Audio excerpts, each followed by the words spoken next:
Olá, seja muito bem-vindo ao canal Espiritismo Motivacional, um canal que transmite embasado no Evangelho de Jesus Cristo e alinhado com a doutrina espírita codificada por Kardec. Hoje é sexta-feira, temos então o Evangelho segundo o Espiritismo. Vamos estudar.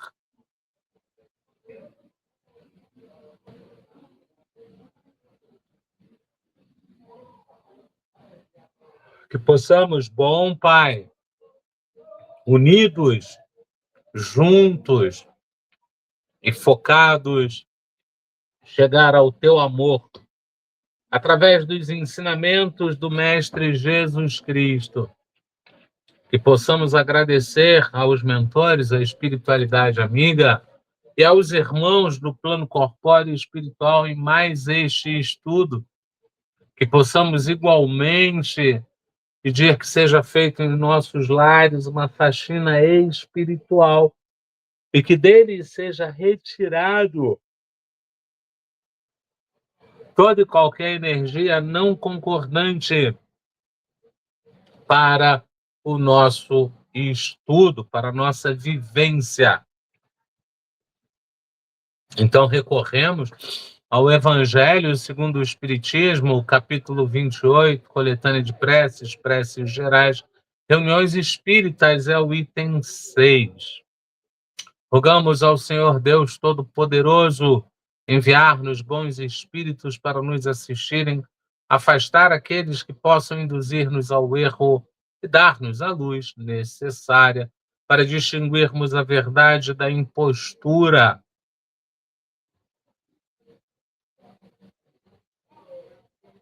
Afastai também os espíritos malfazejos, encarnados ou desencarnados, que poderiam tentar lançar a desunião entre nós e, com isso, desviar-nos da caridade e do amor do próximo.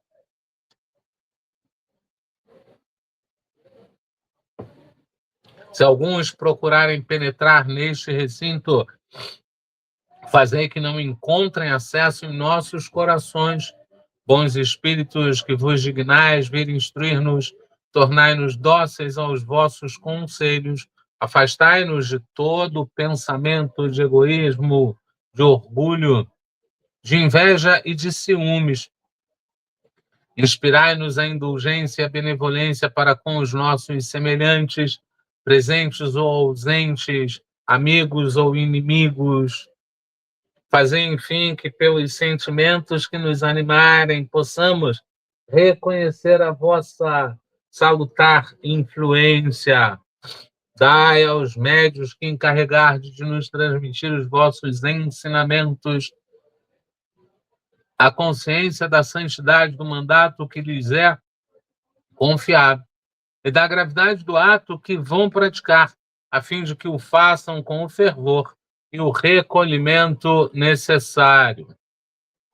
Se estiverem entre nós pessoas que foram atraídas por outros sentimentos que não do bem, abrir os seus olhos à luz e perdoai-as como nós as perdoamos se vierem com intenções malfazejas. Pedimos especialmente aos mentores do trabalho, nossos guias espiritual, para nos assistir e velar por nós que assim possa ser. Graças, graças, graças a Deus.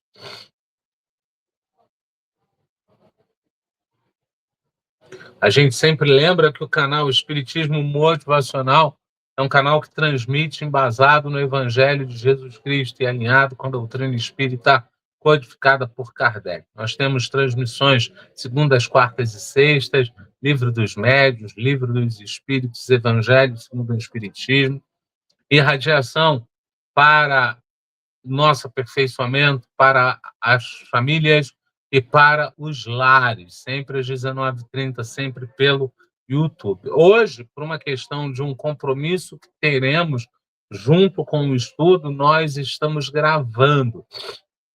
Gravamos um dia antes, portanto, estamos ali tocando. Logo, em sendo assim, nós não daremos o boa noite do canal. A gente vai, então, direto ao nosso estudo.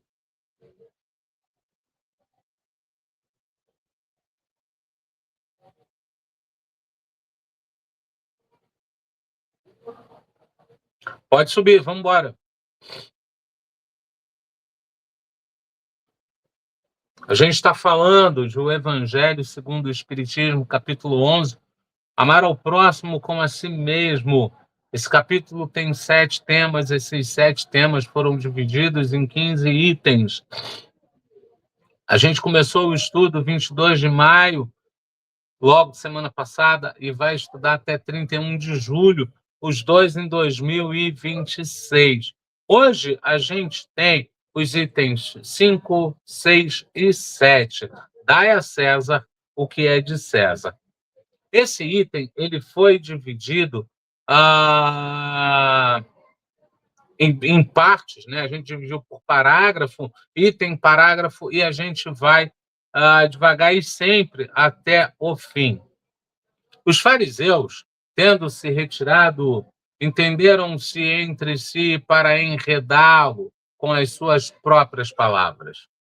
Mandaram, então, seus discípulos, em companhia dos herodianos, dizer-lhe: Mestre, sabemos que és veras e que ensinas o caminho de Deus pela verdade, sem levares em conta a quem quer que seja.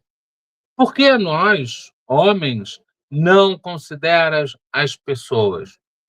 Dize-nos, pois, qual a tua opinião sobre isto? É-nos permitido pagar ou deixar de pagar a César o tributo? Então, aqui a gente precisa explicar que, em alguns lugares, vão dizer que Cristo seguia os fariseus, em outros lugares, vão dizer que fariseus seguiam Cristo. Na verdade, a palavra perseguir, ela não combina com a postura de Jesus Cristo. Então, o que ele fazia era aproveitar toda e qualquer oportunidade para mostrar o saber e permitir ao outro, possibilitar ao outro aprender. E aí era comum os fariseus, na época, sempre tentarem pegar Jesus com pegadinhas, né? Com sofismas, com coisas que, se você não estivesse vigiando e orando, bem provavelmente você não saberia como responder. Fizeram isso no caso da adúltera, fizeram isso no caso de para crescer é preciso morrer de novo, é preciso nascer de novo, desculpa. Fizeram isso no caso do samaritano, fizeram isso em muitas, muitas, muitas partes. E aqui eles mostram mais uma vez eles fazendo isso. É nos permitido pagar ou deixar de pagar a César o tributo? Note, por favor, que naquela época você enfrentar César era você enfrentar o poder máximo. Roma praticamente conquistou o mundo todo, então era uma potência muito grande. E César era o número 1 dentro dessa potência. Então, afrontar César era praticamente pedir assinar a própria pena de morte, né? Então, eles perguntam: é permitido pagar ou deixar de pagar a César o tributo? Jesus, porém, lhes conhecia a malícia, a maldade. Respondeu: hipócritas, por que me tentais? Apresentai-me uma das moedas que se dão em pagamento do tributo. E tendo-lhes eles apresentado um denário, perguntou Jesus: de quem são esta imagem, de quem são esta imagem e esta inscrição? De César, responderam eles. Então observou-lhe Jesus: dai, pois, a César o que é de César, e a Deus o que é de Deus. Então César era o dono do material. E Deus era o Senhor do divino. E o que Jesus queria era que se separasse o material do divino. Então ele dizia: olha, o que é do céu é o material, então dá a ele esse material. E lembrando que naquela época, nos templos religiosos, era muito comum uma imensa feira vendendo produtos, né? O mais interessante Eu não estou criticando ninguém, eu não estou julgando ninguém, eu estou apontando um fato. É que é muito difícil, até os dias de hoje, você não ter uma vendinha dentro da igreja ou a igreja não monopolizar quem tem barraca fora da igreja. Eu já vi casos aí das igrejas cobrarem dízimo do barraqueiro, porque tudo ali no entorno era entre aspas dela. Olha que interessante. Olha que interessante. Então era isso que Jesus queria. Olha, não vamos misturar as estações, não vamos complicar as estações. Sim, passou o sono. E aí a gente vai para o segundo parágrafo do item quinto, que é um parágrafo até pequeno.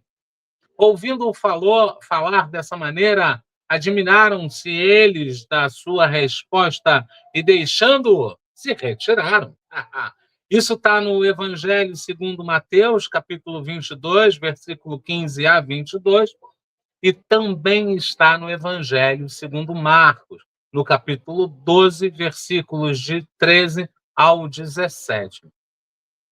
Os dois capítulos, né, tanto Mateus quanto Marcos, eles apresentam a mesma história sob óticas diferentes, né? Vamos lá pegar o que a gente preparou na nossa colinha. No Evangelho de Mateus, Mateus apresenta Jesus como mestre moral e organizador da vida espiritual prática. Seu evangelho enfatiza responsabilidade, coerência, vivência da lei pelo amor. A fé aparece ligada ao comportamento. Esse é Mateus, que nos estudos anteriores a gente já apresentou quem era Mateus. Aqui a gente está só dando uma pincelada e vamos ter que fazer um básico do Espiritismo sobre os evangelistas. E aí a gente tem o evangelista Marcos, que apresenta Jesus de forma mais dinâmica e objetiva, destacando sempre ações, confrontos, decisões e reações humanas diante do ensino. Seu foco está menos no discurso elaborado e mais na vivência direta do Evangelho. Aí a gente avança um pouco mais e puxa tanto Marcos, capítulo 22, quanto a gente puxa tanto Mateus, capítulo 22, quanto Marcos, capítulo 12. Os capítulos mostram Jesus sendo constantemente questionado por grupo religioso e político que buscavam desacreditá-lo. As perguntas não eram apenas dúvidas sinceras, muitas funcionavam como armadilhas morais e políticas. E já em Mateus 22, 15 e 22, e em Marcos 12, 13 e 17, a gente tem questionado sobre pagar tributo a César, Jesus respondeu: dai a César o que é de César e a Deus o que é de Deus. A lição estabelece diferença entre deveres materiais e responsabilidades espirituais. Jesus não incentiva rebeldia política nem submissão cega. Ele desloca o foco para algo mais profundo, que é: o homem pode cumprir obrigações do mundo sem perder a consciência espiritual. Então, o que a gente tem aí é um verdadeiro apanhado, no sentido de o mundo pode ser separado, separa o teu mundo. O mundo pode ser trabalhado, trabalha o teu mundo. E entenda, por favor, que a igreja é uma coisa. O divino que habita a igreja é outra coisa. E que, em momento algum, poderemos santificar aquele que está lá na frente, pois aquele que está lá na frente é tão homem quanto nós somos, logo tão falho quanto. Quando eu santifico o pastor, o padre, o palestrante espírita, o guru, o monge, Quando eu santifico, eu normalmente vou me decepcionar, porque eu os coloco num patamar que eles não estão. Eles ainda têm muita prova para viver, tem muita expiação para viver, e a gente tem que lembrar que essa coisa de prova e expiação, ela está para todos, né? Vamos seguir um pouco mais antes que o sono chegue. Ponto, antes que chegue completamente. Ponto que enriquece. A moeda possuía a imagem de César. Jesus usa isso para provocar reflexão. Se a moeda pertence ao império, o que pertence a Deus? A resposta implícita é consciência, caráter, espírito e vida moral. Não tem como. E qual é a ligação com o estudo, Aderlei? Com o estudo de O Evangelho segundo o Espiritismo, capítulo 11. Amar ao próximo também exige equilíbrio entre vida material e vida espiritual, entre direitos e deveres, entre convivência social e convivência moral. Eu acho que só aqui já daria uma série de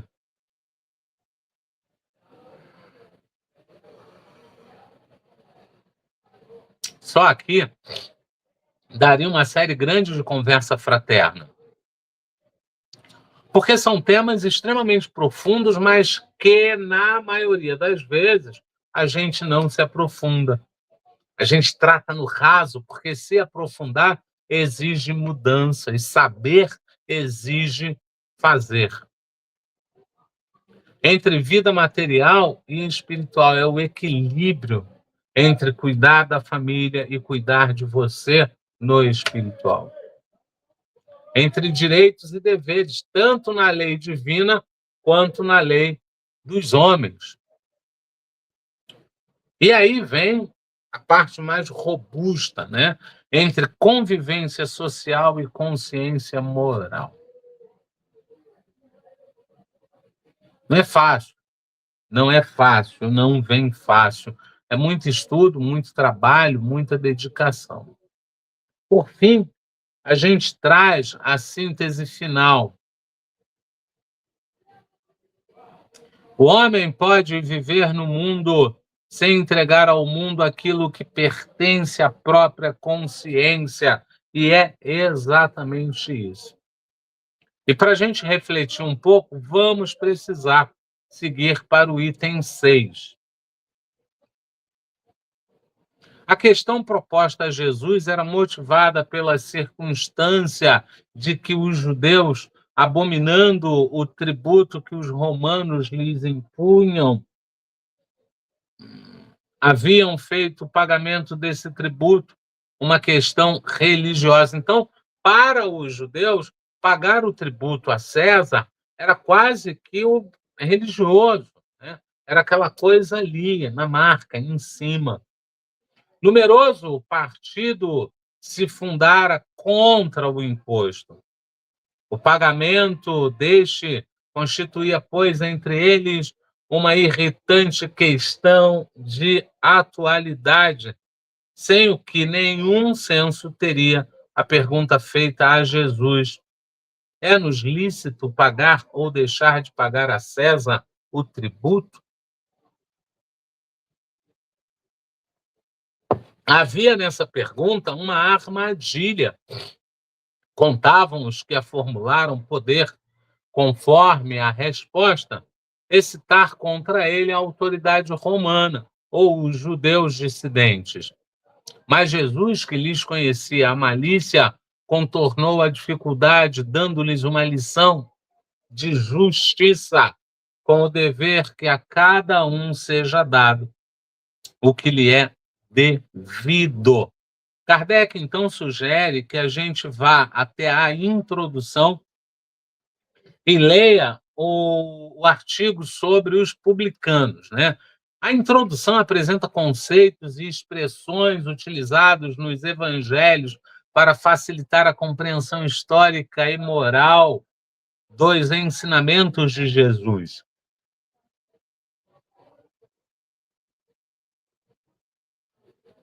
Kardec procura contextualizar termos, esclarecer costumes da época e evitar interpretações superficiais. Entender o contexto ajuda a compreender melhor o ensinamento. E no artigo os publicanos eram cobradores de impostos ligados ao domínio romano. Muitos abusavam das cobranças e por isso eram vistos como desonestos e traidores pelo próprio povo judeu. Mais que uma profissão, representavam submissão ao império, exploração e afastamento moral segundo a visão religiosa da época.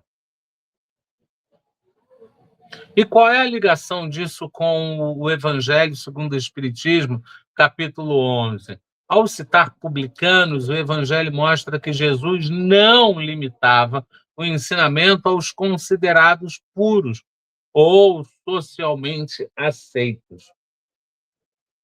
A transformação espiritual não era privilégio de um grupo. Ela alcançava justamente aqueles mais afastados, rejeitados ou moralmente comprometidos. O ponto que enriquece está em Jesus. Jesus frequentemente se aproxima dos cobradores, dos rejeitados,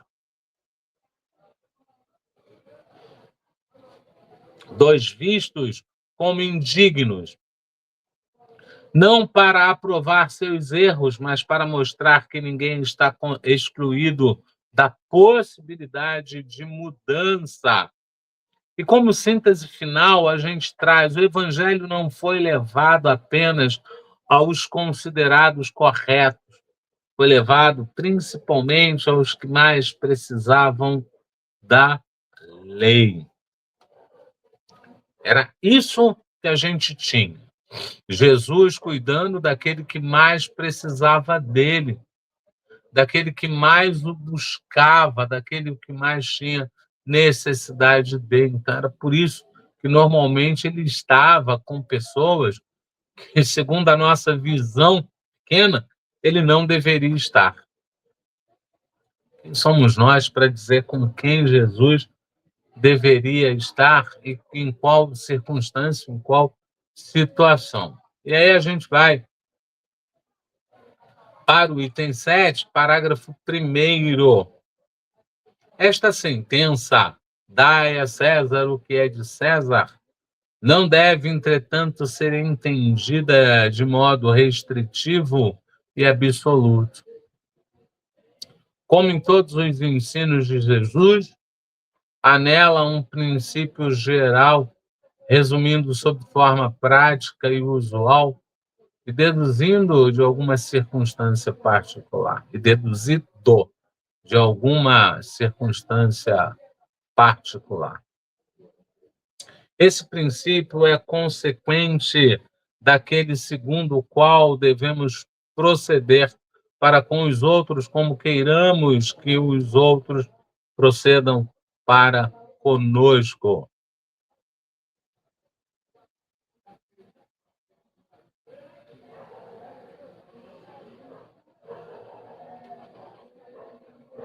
Ele condena todo prejuízo material e moral que se possa causar a outrem, toda violação de seus interesses, prescreve o respeito aos direitos de cada um, como cada um deseja que se respeitem os seus. Estende-se mesmo aos deveres contraídos para com a família, a sociedade, a autoridade, tanto quanto para com os indivíduos gerais. Então, desde então, Jesus traz para a gente essa visão de que, olha, cuida de ti, depois que cuidar de ti, cuida do próximo, como você cuida de ti mesmo. E quando você chegar ao ponto de cuidar do próximo como você cuida de você mesmo, você vai ter a vontade de fazer algumas caminhadas, você vai ter a vontade de estudar um pouco mais, de entender um pouco mais. Senhores, é isso. É um estudo curto, não tinha muito o que falar. Teu amigo está extremamente sonolento por conta de uma medicação. A gente vai, então, para a nossa prece e volta para um breve tchau.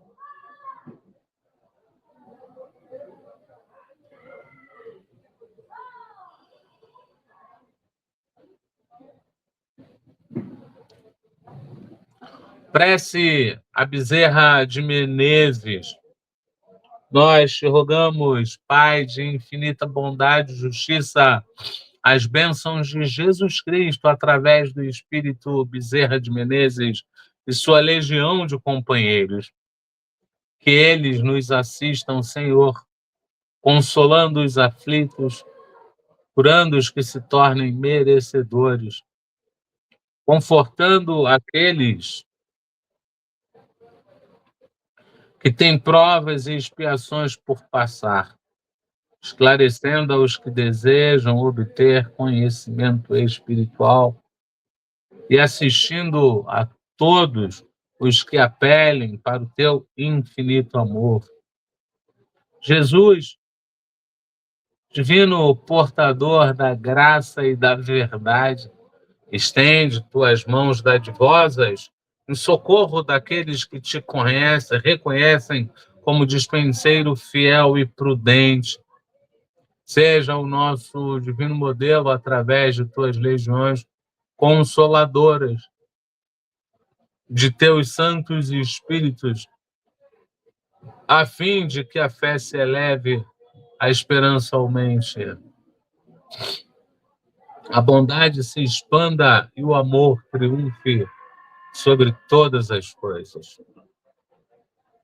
Bezerra de Menezes, apóstolo do bem e da paz, amigo dos humildes e dos enfermos, movimenta as tuas falanges amigas em benefício daqueles que sofrem males físicos ou espirituais.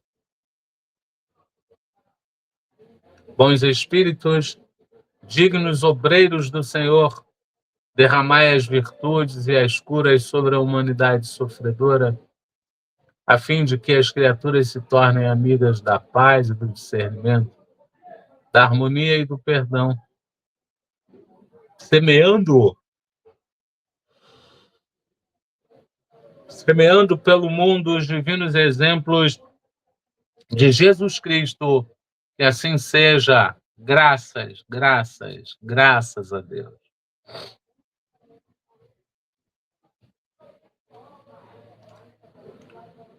Quando percebemos que erramos, além de corrigir o que for possível, o essencial é compreender o erro e aprender a não repeti-lo. Isso está em Vigiar e Orar, e isso também é Vigiar e Orar, está não está nada, isso também é Vigiar e Orar, e Vigiar e Orar é um excelente caminho para o nosso desenvolvimento, como também é um excelente caminho não desistir de você. Você é a maior peça, é a peça mais importante para esse grande quebra-cabeça que é a vida. E seguramente, chegando lá, ela inchará e te mostrará tudo que há para justificar aquilo que vivemos, aquilo que passamos. Gente, gratíssimo, eu não tenho palavras para agradecer o like, o joinha, a audiência, a paciência. E a gente volta na segunda-feira, esperando voltar até um pouco melhor, né? Já que a gente tem feito as lives por conta de medicamento, uma série de coisas, feito as lives meio que dentro de um bambo aí, né? A gente acredita que segunda-feira estaremos infinitamente melhor. Gente, grato. grato, gratíssimo, e até segunda-feira. Se Deus quiser, Ele há de querer, porque estamos a caminho. Tchau.